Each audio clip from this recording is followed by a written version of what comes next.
Hey, what's going on, everybody? So this is Perswayable.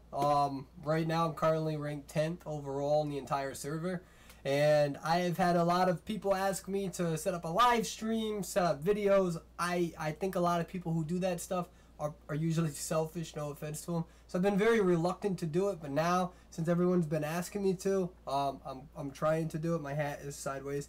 And I'm learning. I don't know how to do this. I'm almost an OT practitioner, clinician. I work in the medical field, so this computer stuff, I'm not used to the streaming. So please, bear with me. I'm doing my best for now. I promise you.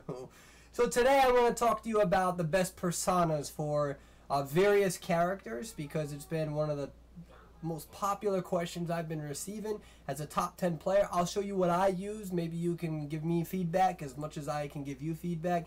I'm going to explain what's good and what's bad about my persona, and 2 other options you can choose, and the reasons why I don't use them but why they are used and why you may benefit from using them. So first and foremost, this tree right here, most important. Every single character should have this right here. Every single character. Follow me on that one, guys. Every character. What this essentially does is it allows you to run away from the hunter a lot faster. Now remember, a hunter has a significant advantage over you as a survivor. They're faster. In the case of the rocket clown, using the propeller, I mean, he has full control while dashing. So you need as much escape as you possibly can have. This is a 100% necessary tree for all survivors to have. Essentially what it is that whenever you climb a pallet or you climb a window, after you climb, that's the key word, you get a dash. That dash can significantly help you get to the next loop or get you to the next area. Remember that it doesn't actually help you with your volt speed, right? So if you have a character that has a volt decline, or like a nurse who volts slow, this doesn't help you with that. This helps you after the volt. So you need to be careful with that to make sure that you're not one shot, alright? Now, what's really cool about this is that usually, remember, this right here, knee-jerk reflex, this is, you have a dash after, alright, after you volt the pallet. So it's not throwing the pallet down. You need to throw the pallet down and then you need to volt it, okay? Don't do it in that order necessarily in all cases, because you can get one shot that way. But how this usually works is that, typically speaking, you want to try to find a pallet that leads you to a window, so you can double up on these dashes and really get away from a hunter. But anyways, let's continue. So what I like to do is, this is the next persona that I think almost every character should also have. Not in most cases, but hear me out. When you get good and you have a good team that's also playing with you, okay, you're going to usually get the exit doors opened every single match. Now, you may not believe that right now, especially if you're lower tier, you're playing with random players, but I promise you, you keep playing, you get better, you learn how to hold your weight. This essentially means that once the doors are open, once the gates finally have been unlocked from all the deciphering machines, okay, your movement speed is increased, alright, by 8%. This is huge because this helps you get to the gate faster. And this occurs for 120 seconds, guys. This isn't just brief dash. This is 120 seconds. You're moving almost 10% faster. You're going to need that. All right. But also, what's good about this is that the location of the hunter is displayed for 7 seconds. When a survivor is shocked, we don't care about that. I'm sorry. Let me backtrack. We don't care about that skill right there. This is really important here. Okay. And what this essentially does is that your dash speed is increased by 50% for 5 seconds after the exit's open, and you're fully healed. That's great. If you have 2 people lying down incapacitated, or here's the better option, you have 3 people, 1 person on the rocket chair, you're at the last decipher machine. You know what we're going to do? I'm going to have my coordinator take the guy off of the rocket machine, and then I'm going to finish decoding. You know why? Because once I finish that last machine, if everybody has this tree, you all have a you have an 8% increase in movement speed, and you also have a 50% dash for 5 seconds, a 50% dash for 5 seconds, alright? And with this right here, you can also see where the hunter is for 5 seconds. So let's put this in perspective. With a coordinated team, you can rescue somebody, decipher the final machine. Everybody has a bonus with movement speed with a 50% dash for 5 seconds, and you're able to see where the hunter is for 5 seconds. That is huge. This is completely necessary for escape. Alright? Now, because we don't use Discord as of now, I unlock these. okay? This is my overall general tree that I recommend for most users, especially if you're a solo user. And I'll explain why in a second, okay?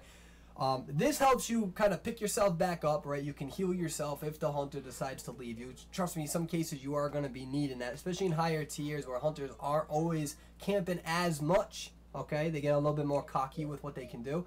But what's good about this is distress is a very nice skill that I think is very good on a general level. When you're placed in a rocket chair, your teammates can see each other. It's actually more important than you think, because if you don't have Discord, you can see what your teammates are doing. So let's put this in perspective. I'm on a rocket chair. We only have one decipher machine left. You see somebody, the thief, who's deciphering. The coordinators can either go help him, or they can see each other running towards the hunter without any communication and realize, we're going to rescue this guy. We need to do this accordingly. The thief can now plan his decode exactly when he needs to based on when he sees people about to rescue. All right, so this is actually very important. Now, this is my, like I said, this is my favorite persona tree. I recommend this with all builds. All builds, it's wonderful, it's versatile. With no communication on Discord, you could still communicate with people technically by being able to see them. Remember, this is only useful though if everyone is using it, right? Because you want other people who are caught so you can see vision around you, so you know what to do as a team member as well. Do you decipher or do you go and try to rescue?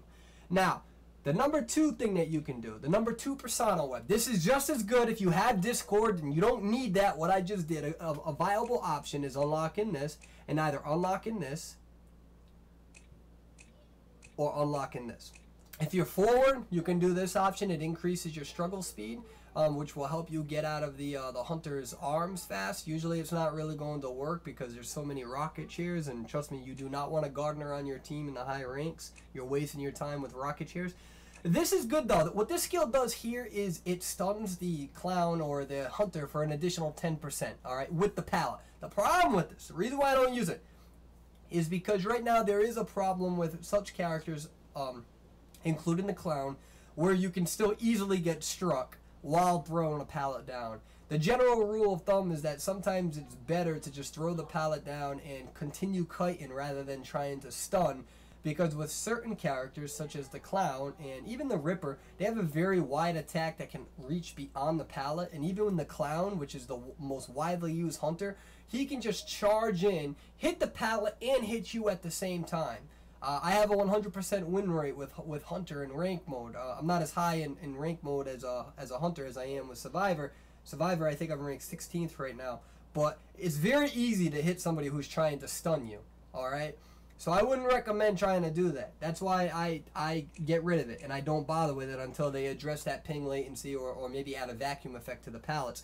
This is safer for me, alright? Now, the third option. So I gave you the first option. This is my first option. Second option, if you want to get rid of this because you have Discord, you don't need to see each other, you can verbally communicate. It allows you flexibility. You can either go here or here, okay? The third option is typically used with coordinators and sometimes forward. We get rid of these and we go down this way. Now, I'm going to explain how you're supposed to use this because some people, and I'm going to explain why I don't use it. Alright, so we're going to unlock this. Alright, we'll use this for now. Alright, so with this is essentially Tide Turner. Okay, so the main premise of this is that if I rescue you, me and you have, I don't want to say immunity, but we kind of do for 20 seconds. So if the hunter hits you, you get the last effort, which means that you're not going to go down right away. Eventually, after the 20 seconds, or after you're rescued, it's going to catch back up with you and you become incapacitated, okay? Now, what's nice about this is that it gives you immunity, and it also gives the other individual immunity for an additional 20 seconds. This is to stall the hunter, okay? So if I'm on the rocket chair, we want to stall that hunter for as long as we possibly can. And if you can rescue me and I can get away, great. If you rescue me and he hits me and I'm going down and he's following me and he's not going to let go of me, I'm going to run as far away as from a rocket chair as I possibly can. That does not mean I'm going to run to another rocket chair. It means I'm going to strategically place myself as far away from a rocket chair so when he does pick me up, I can get out with my struggle speed and continue to delay him. All right. The problem with Tide Turner is a few things. All right. One, it only works once in the match. Second, if you're playing with randoms, you actually don't know if your teammates are good. It's bad to say, but you're investing in a quality to save somebody who you don't know is worth saving, especially if they die super quick in the match. Chances are it may not be worth saving them in a random lobby. Now, in high-tier matches for coordinator, we will usually have one that sometimes runs this. And they run it because it helps people like me get away.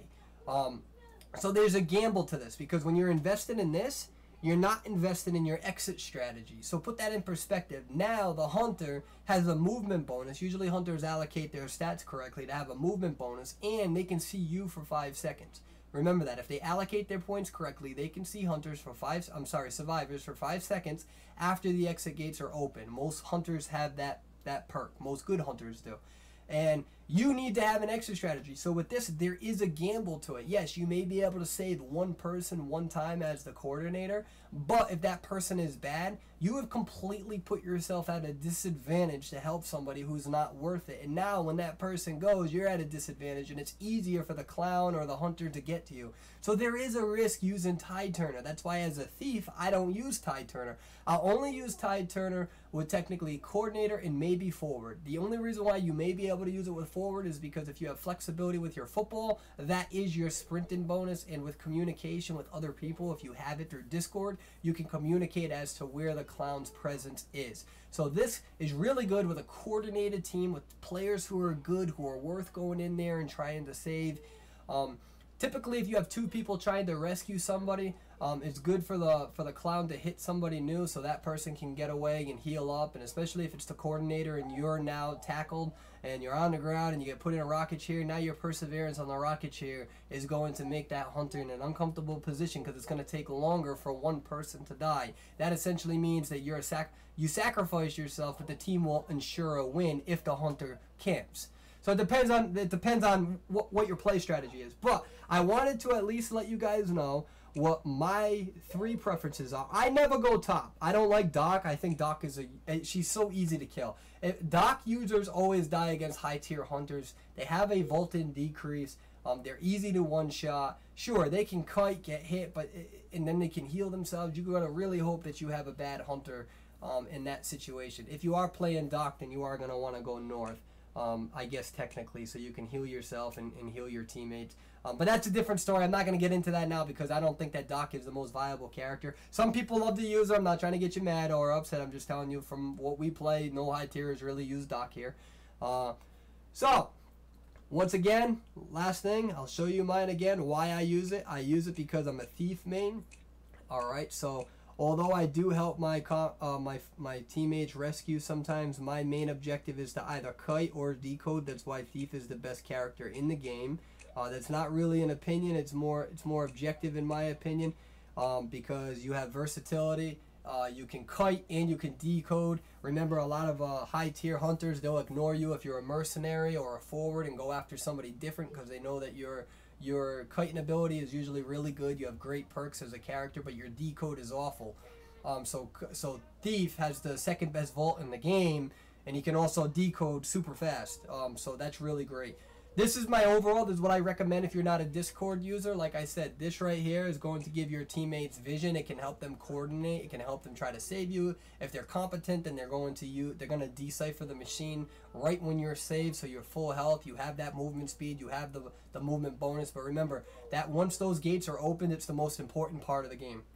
2 most important parts of the game: the first minute and the last minute. That's usually how it goes. The last 120 seconds. I hope you guys like this. I'm not really used to doing recorded videos on my computer. I don't know how to edit them. If I had gameplay and I was better, I could obviously chop that up and show you. But for now, this is the best that I can do. I hope you guys like it. I'll show you guys my my live feed thingy, whatever, in the status when I post this on Facebook, and I may start posting this on YouTube. I don't know yet. I hope you guys enjoyed, and I appreciate any feedback and any questions. Again, you can do this other option here, these 2. I just don't always like to stun with pallets against clowns because, like I said, it's ridiculous. They can go over the pallet, still hit you. Sometimes you're in more trouble trying to stun than what you're not. Especially against the top tier hunters. Remember, I'm playing top tier hunters, not average hunters, so my information's a little skewed towards how we play at the top. Alright, Hope you guys enjoy it. By all means, send me a friend request. Hope to hear from you guys. Have a good one now. Thank you for watching. My mouse died. I think, yeah, my mouse totally died. Hold on one sec. See, I can't stop this. There we go. All right, we're stopping now. Bye!